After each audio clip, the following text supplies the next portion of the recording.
we sold 15,000 units of that product in one single day. And we sold 6 months of inventory in 3 weeks.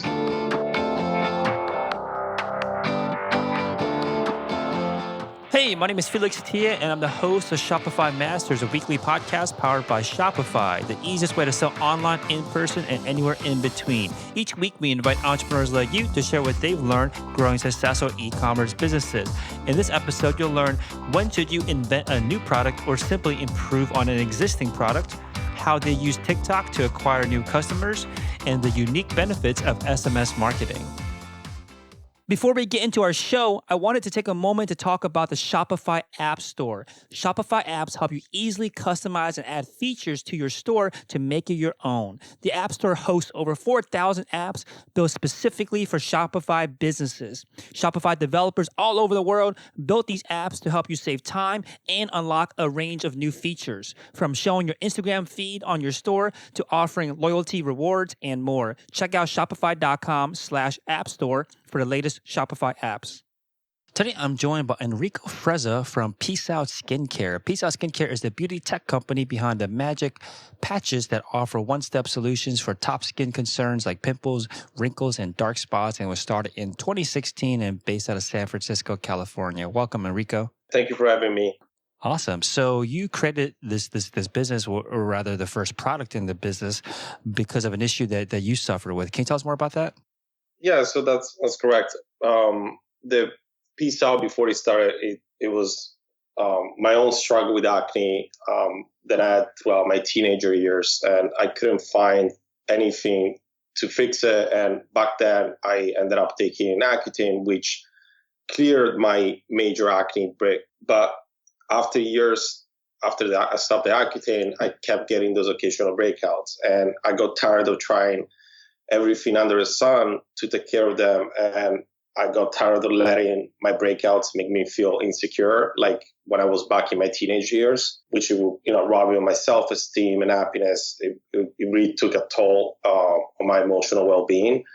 And I started researching different type of treatments that was not focused on acne to treat my breakouts, because I tried everything to treat acne and nothing worked for me. So I stumbled upon this dressing that is called hydrocolloid dressing, which has been used for wound care for over 25 years. And he said absorbs fluids and reduces inflammation. And I said, well, okay, I can try it. I mean, I tried everything, so why not? So I did a 20% salicylic acid peel on my face, and then I put the big patch and I went to sleep. And when I woke up, the pimples were flat, but so was a layer of my skin peeled off of it.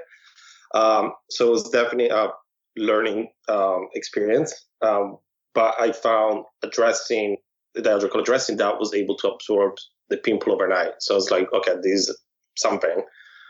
Can we make this better? And making it better was to be able to infuse it with acne-fighting ingredients, which took a long time to find the manufacturer in the lab and a lot of testing in the kitchen at my house to be able to find the right percentages and stuff. But we were able to achieve it and file a patent. We're the first ever company to infuse active acne ingredients with this hydrocolloid dressing to make it the one acne healing dot.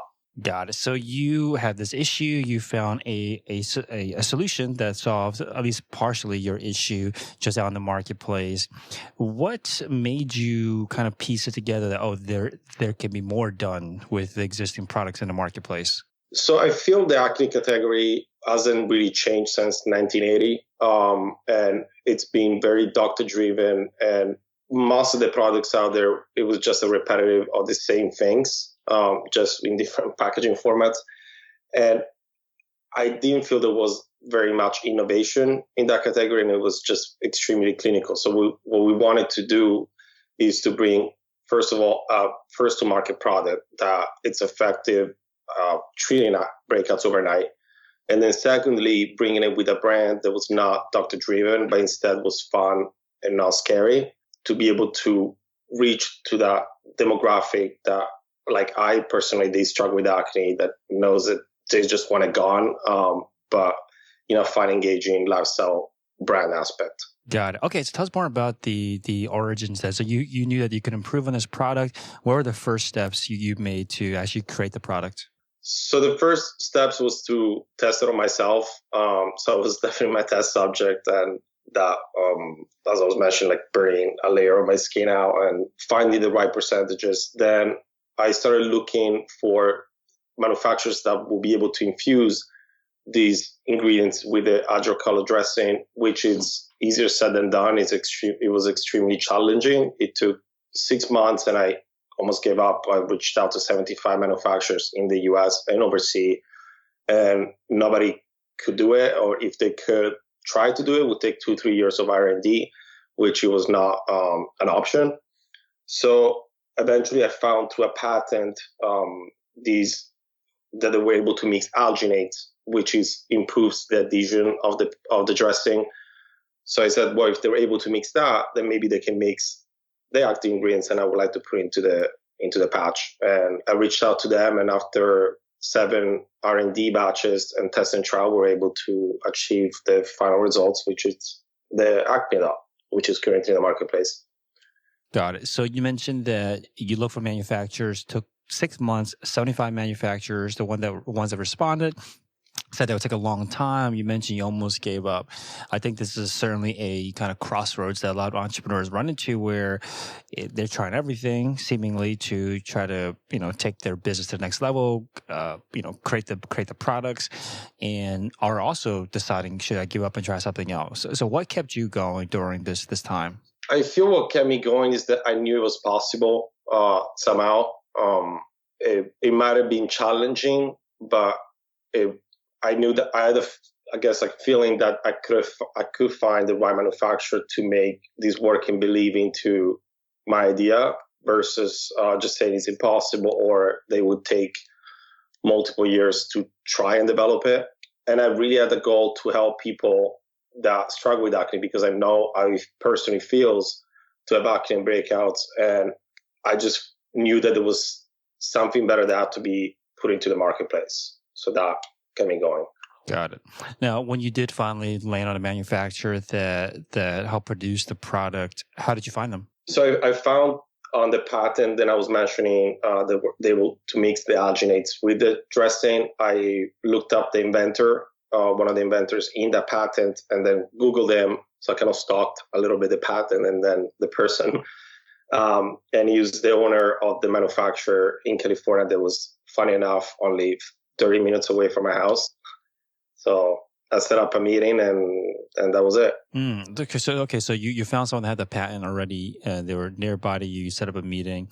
What was that meeting like? How do you even begin a conversation with someone that has a patent for, or I guess a patent that you may need for a product that you're creating? Yeah, it was not the same patent. So it was their patent was to mix alginates with the dressing in order to improve the adhesion for wound care. So it was a totally unrelated, I guess, patent itself. It's just that their ability to be able to mix those alginates with the hydrocolor dressing gave me an idea that they were being able to mix also my active ingredients into the dressing, which was the case. Makes sense. Okay, so once you found a manufacturer, how long did it take before the product was ready to be sold? About a year, because since it's a OTC product, we needed to make sure that the salicylic acid, which is what we infuse the hydrocolor dressing with to treat acne, was stable across X number of months under different temperature conditions and humidity.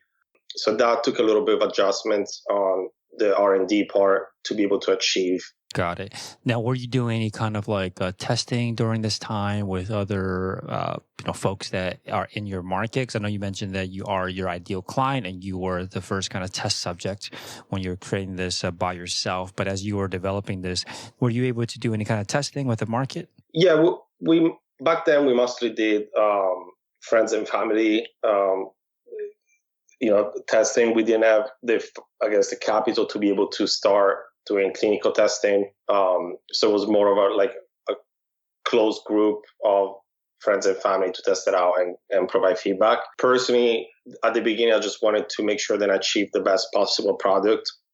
When we first started, we noticed, for example, that the patch would turn brownish because of the salicylic acid, or the adhesion wouldn't be so great, or the absorption would not be so great. So we had to find the right levels. And then once I had, in my mind, the final product, then we started testing it out with friends and family to get feedbacks. And they were awesome. So they were like, okay, so it's not just me, it works for other people as well. So that's great. Got it. Awesome. So once you got that first manufactured run, how much did you order at that time, that first production run? Do you remember? In terms of units number? Yeah. It was 20,000. Got it. So once you had those 20,000 units, how did you get your first customers? Well, it was before that. Before we went into production, we already partnered with Sephora to launch exclusively with them in Sephora US, both online and in stores. So once we had an idea of, I guess, the size of the potential business, then we started the production for it. That's awesome. Okay, so Sephora, how did that come up? How did that relationship come up? So we got introduced to Sephora through, I mean, I guess more than introduced, we had an opportunity to pitch to Sephora through a family friend. And when we pitched, it definitely took a while. It was not an easy, getting into Sephora. They only pick exclusively about 4 or 5 brands per category a year, especially if you're launching in store as well. So it was definitely a challenge to be able to get to Sephora and then start pitching it. When we originally pitched the first time to Sephora, they were like, "This is great. We love your product. We have tested it. We love your brand, but we need a full brand, not just one product." So at the beginning, it was just the first product, which was called Peace Out Acne, still is. And we kind of revamped our branding and came back with a full pipeline and the Peace Out skincare brand with multiple products underneath it. Got it. So other than coming up with or having more products in your kind of product catalog, what else did you find attracted you to, or rather, the Sephora found attractive about your brand that they chose you? Because again, I think at this point you didn't have any sales or anything yet. You're a brand new company. What made them kind of put their trust into you? That's a good point. So it was most definitely, I feel, the brand and the founder story behind the brand, which is always a strong connection, and the technology and the product itself. So it's been a combination of things, but I feel in their mind back then it was that, as I was mentioning, acne it's such a clinical category that was really not changed for a long time, and having an acne product that was fun and engaging, non-clinical, not doctor-driven, I think it really appealed to them for a younger demographic that they were not yet tapping into, at least in the acne category. Got it. Okay, awesome. So when you did this launch, well, did you have to? Were you responsible for any kind of marketing behind it, or did you just kind of launch and Sephora took most of the brunt of the marketing? We were responsible for the marketing. It was they of course supported us, and they keep supporting us. They're being an amazing partner. But it was definitely a split into the marketing. We had to do our part with the resources that we had, and they helped us. So it was kind of a win-win by both sides. It was not just one-sided. Makes sense. Okay, awesome. So when you did this launch with Sephora, did you also already have a website that you're also selling from? Yeah, so we had a website through Shopify, peaceoutskincare.com. We originally launched our website. So what we wanted to do at the beginning was to focus on driving sales to Sephora to really build that partnership, since they trusted us for a brand that had 0 sales, as you mentioned, and before even launching. So they took a bet on us, and I wanted to make sure that our partnership with Sephora was solid. So at the beginning, our website was purely for educational purposes. We were not selling. It was to educate the consumer on the brand story and the products and the vision of the brand and where we wanted to go. Then eventually, after 2018, after a year, we started selling through our website as well. Awesome. So now once you started selling through your website, did you have a different kind of a marketing strategy to get to get customers to your website rather than just through the retail channels with Sephora? Yeah, so we started exploring more into like SEO that we haven't tapped into much before. We also started into like a digital advertising, start driving some sales to our own site versus Sephora. And also press, for example, press was always directed to Sephora, and we started splitting a little bit to our site as well. Then, so that was back in 2018. We were still very much newbies on direct to consumers and e-commerce, and we were still very much focused on Sephora and the global expansion within Sephora, which took a lot of resources on our small team. That was in 2018. I think it was 4 of us. Now we're 20. So yeah. Awesome. Now, when you launched onto your own website and you mentioned that you had to add more lines to the product, you've grown since then as well with additional product lines. How do you decide what to launch next? So all the products in our line, they always are connected to something that I personally struggled with. So we launched, the first product was Peace Out Acne. Then we launched Peace Out Pores, which are overnight pore strips that you put on your nose or on your cheeks, and it absorbs all the oil, and then it's trapped within your pores and seals the pores with the ingredients that are inside the patch. Then we launched Peace Out Dark Spots, which is a dissolving microneedling dot to treat hyperpigmentation. And that was my own personal struggle with melasma that I have. And then it was Peace Out Wrinkles. As I'm now in my late 20s, I'm starting to see some initial fine lines, so I wanted to treat them, and that's what we launched Peace Out Wrinkles, which are dissolving microneedling patches to treat fine lines and wrinkles. So now we have 7 products. They're all connected to a personal struggle, and I guess as a consumer perspective, I really watch the marketplace and I see. And I try to think of it, what am I missing in my current routine that I would like to have? Or what am I not liking about a certain product that I'm using that I would like to improve? So it's not always reinventing the wheel. Sometimes it's also improving it. I feel with a lot of our products was really reinventing the wheel and be truly first to market products. But as we are expanding, is also how can you improve a certain product?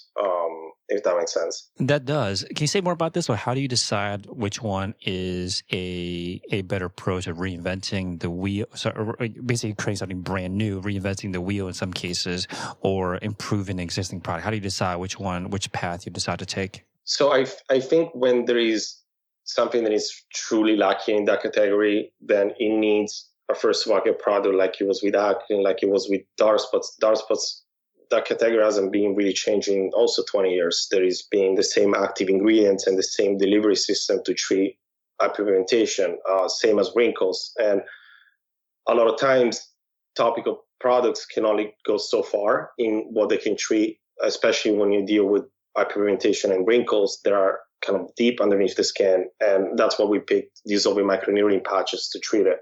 Now our pipeline is expanding and we're looking at more all over solutions. That's where I feel we can look at improving what's currently there and making it better and more effective versus reinventing or I guess starting something from scratch. Mm-hmm. What's your process? What's your approach for like product development when you are taking the approach of improving on an existing product? So I guess testing a lot of different ones, and I make a list of the pros and cons with all the ones that I test. And based on my own personal preference, which I guess now it starts to seem that it's aligned with what the consumer likes, I make a list of what I would like to improve from that. So we take that as a benchmark, I guess the most favorite, and we're like, okay, so these are the pros, these are the cons. How can we achieve these results and how can we make it better? And then that starts the process of making it better with the list of the different things to tackle. to achieve it. So now that you've gone through this process a few times with different products in your product line, do you find that the process of product development any easier, or are the challenges still always present? I feel it is becoming a little easier in terms of the procedure in place and knowing the process in order to stay within the tight timeline. So we don't have, a year or two to develop products. Like right now, I'm working on the next 6 to 7 at the same time. So the timelines can be a little tight. And I feel, having done this before, I know what the process is. So it makes it a little bit easier in terms of navigating the different steps. I feel that when it comes down to, the product development part itself, on improving a product or testing it, something first to market, is always going to present some challenges, especially when you're the first to market and nobody has done it before. It makes it difficult to first testing the efficacy of it, and secondly, to make sure that there is no issues with the product, like that it delivers what's promised. What do you think is the most important part of the product development process that has like the biggest impact on the product success? I feel the combination of both the right formula with the right delivery system. For example, you can develop, like for the launch of P-cell dullness, we had to go through so many different adjustments on the formula, because the formula was awesome in paper, and the delivery system was awesome. But with the delivery system of these gauze pads, it was making the formula very sticky. So we had to make multiple adjustments to erase the tackiness from the product.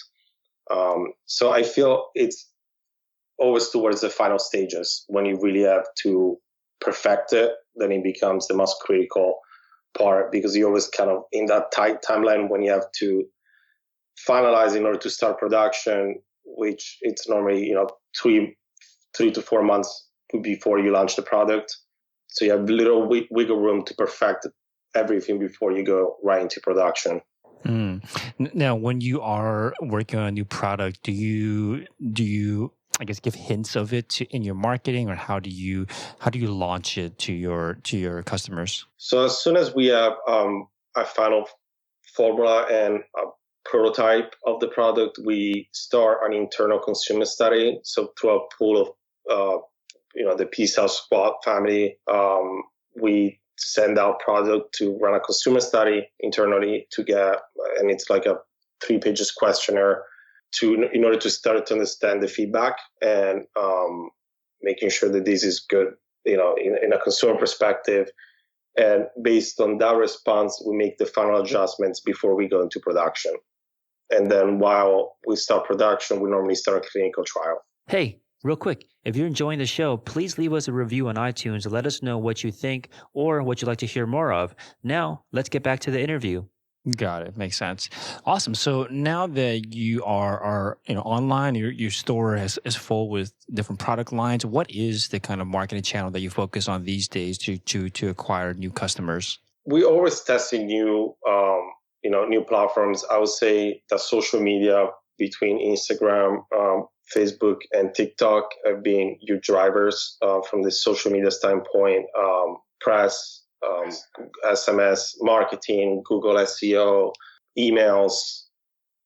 I mean, I would need Junior CMO to, I guess, give you a full more detailed response on this, but I feel there are so many different sources of marketing that drives to our own website, and as we're growing, we're always expanding and testing new ways of driving and connecting more to our consumer.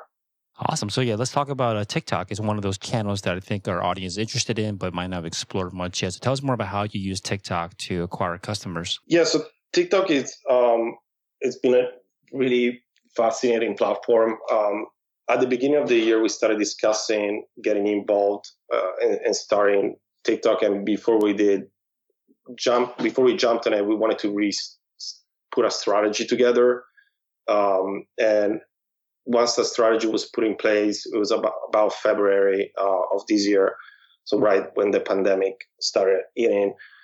And we started gifting out influencers on TikTok and reaching out to them to give our products into their hands.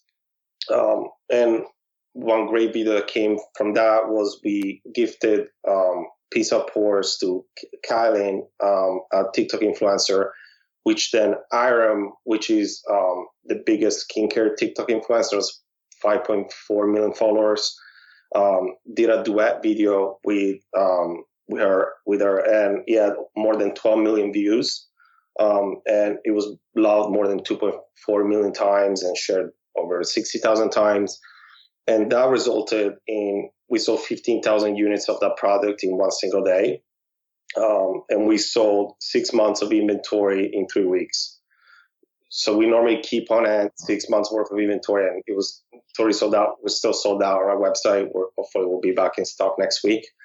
But yeah, what was fascinating was that with TikTok, there was a lot of, I guess, different opinions on actually driving sales versus just being, just driving views. And these kind of proved that at least for us, that it can actually drive sales, and a lot of it, more than any other platform that we've ever seen. And what was interesting about TikTok, then it's not like, for example, Instagram, when something is posted on a feed, after a month or so, it's dead. Like nobody scrolls down that much to see it. And it's rare then it gets re-picked up in your browse feed. With TikTok, as things trend, they can be trending for 6 months to a year, just like kind of like YouTube in a way. So we felt that was also a great investment where you can keep trending for such a long period of time for something that you invested once into. Awesome. So it's basically like an influencer marketing strategy for TikTok. How do you identify, or how did you identify the influencers to work with? So we try to find people that we feel connect with the brand. So they either struggle, for example, with acne or pores or any of the other products that we have in our line. And I guess people that we feel have the right type of engagement, meaning that you feel authentic when they post their videos and the way they interact with their followers. Got it. Now, what's the process to reach out to an influencer on TikTok? So we have a social media manager and a TikTok manager where they scout on the platform TikTok influencers, and they reach out through messages directly on the platform, and we'll send them free product to test and try, and we ask in exchange for a video to share their experience with the product and their honest feedback. Got it. So that's, usually on I guess on Instagram or maybe even YouTube, there's the sponsored content. Is that as prevalent on TikTok where people are paid to review or to at least to be an influencer for your product? It's not as much. I feel now there is more brands starting to do paid advertising through TikTok influencers. For us, most of the content that is on TikTok was just through organic product seeding, and not paid. After we saw that big video with Hiram, we decided to test and try for the launch of our latest product, acne serum, a couple of sponsored posts. So now it's mostly still organic for us, but we'll be looking into doing a couple of more sponsored posts. Got it. Now, what's the kind of ideal kind of content that a TikTok influencer would create that leads to things like a 15,000 units sold in one single day? Like, what kind of content do you see that works the best? That's $1 million question. I feel what worked for us was kind of showing both the instant gratification of the pore strips peeling off the nose and showing all the junk that is sucked out. So it's kind of that visual gross effect, and showing in the video she showed her before the nose close up, and then the after with her in the video going close to her nose, showing the after effect of how clean it was afterwards. So I think in a 30 seconds or 45 seconds video showing both the product, the instant gratification of showing the junkness on the strip or the dot, and showing the after results, it's what really make something go viral. Makes sense. Now, what about on Instagram? What do you guys do on there? So on Instagram, we try to do also similar things. We also do organic seeding, and we tested paid sponsorships. I feel Instagram is a little bit of a different platform in terms of the type of content. Also, it's not so video driven for us outside of the stories. So it's more focused on education and product imagery, etc. Now, you mentioned you also work with influencers on there. Is it the same type of content where it's like a demonstration, a before and after that seems to work, or what did you mean by education? Education meaning like explaining how the product works, the ingredient story, the differentiation with, for example, for our acne dot versus other pimple patches out there. Got it. So one thing I noticed when I went on your site, and you mentioned this earlier, is regarding SMS marketing. So the pop-up that goes up on your site for a discount code is strictly asking for a phone number rather than an email. What made you go with this approach? What we're noticing is that the younger demographic, especially Generation Z, and all of us get so many spam emails that we are, and through our research, the SMS marketing has a much higher opening rate. So we decided to test it, and we launched it on July 7 with the launch of our latest product, P-Cell Acne Serum. And by now, we already have 4,000 subscribers, and with an impressive ROI of 555, which is pretty insane. And we're just at the beginning with SMS marketing. So we're still testing to see what works, what doesn't, and keep improving it from there. Got it. And is that the main way you collect the phone numbers? Is it through the pop-up on the website? Correct. Now, you mentioned that one of the benefits of SMS is that it has much higher open rates. Are there any other advantages that you're finding with SMS that makes it better than email? Well, the ROI, it's 555%. It's pretty high. Our average ROI, I think, is about 250%. So it's almost double than our average ROI on that. And also the order value seems to be a little bit higher from the consumer coming from the SMS marketing versus email marketing, as an example. Mm-hmm. So the limitations on SMS, I think, are clear, or there's less, real estate for you to get your message across on SMS compared to email. How do you kind of adapt with that kind of limitation? In SMS marketing, it's mostly copy focused, so we keep it short and sweet. And in email, we have an opportunity to be a little bit more creative and show more imagery. So yeah, we try to. It's a lot more. A tighter copy aspect. We try to keep it short. Got it. Do you also, or can you also send any media like images or even videos through SMS with your marketing? Yes, you can, but we have not done that yet. We just launched it less than a month ago, so we're still testing it out. Got it.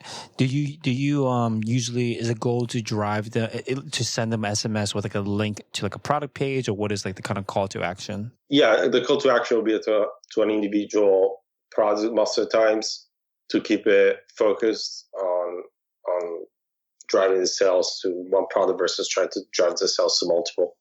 In a different aspect, for example, in emails, you can be driving to multiple products and not just one. And how often are you planning on sending out messages now through SMS? About once or twice a week. Is that like the recommendation that you usually hear? Because I'm assuming SMS is a little bit more. A phone number is a little bit more of a requires more trust, right? When you give someone your phone number versus email, do you find that 1 or 2 a week is like the most you can probably send? Yeah, because it doesn't feel spammy. Mm-hmm. We don't want to feel like an everyday thing will be too much, and I think it will result in unsubscribers versus news. Awesome. So I want to talk a little about the website. So was this the website designed in-house? You hire outside to build the website for you? So originally, we've done it in-house using one of the templates from Shopify and then slightly customizing it. And it was the best way to be able to put a site out there and in the most affordable way and the quickest way. then as we started selling, we started improving it and customizing the template even more. And then in July of this year, we relaunched our website and we created our own entirely new design, still built on Shopify, but it was fully customized versus relying on a template. So we had an opportunity to add a little bit more customization and more features that we wanted to represent the brand. And it's been a great year in general through, from our own site.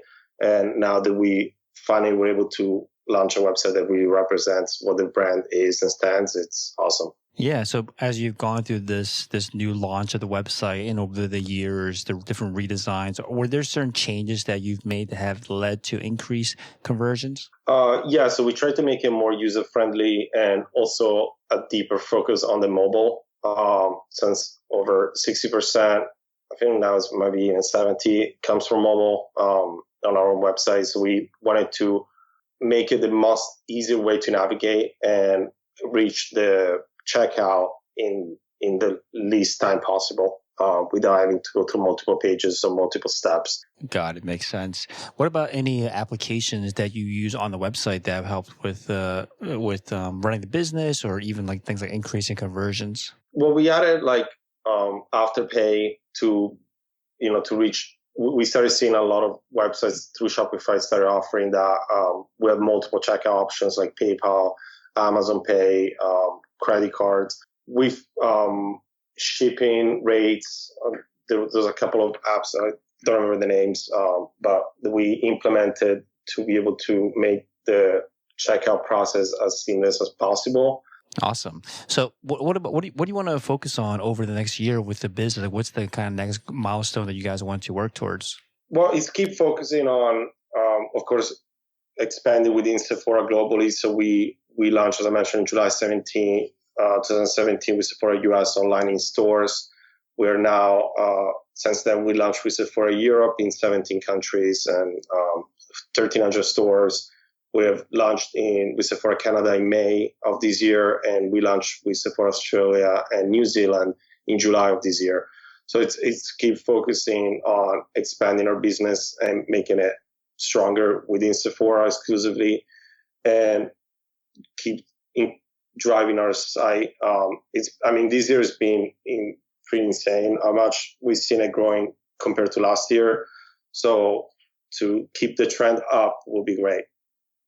So keep focusing on finding new ways to increase our site sales and business size.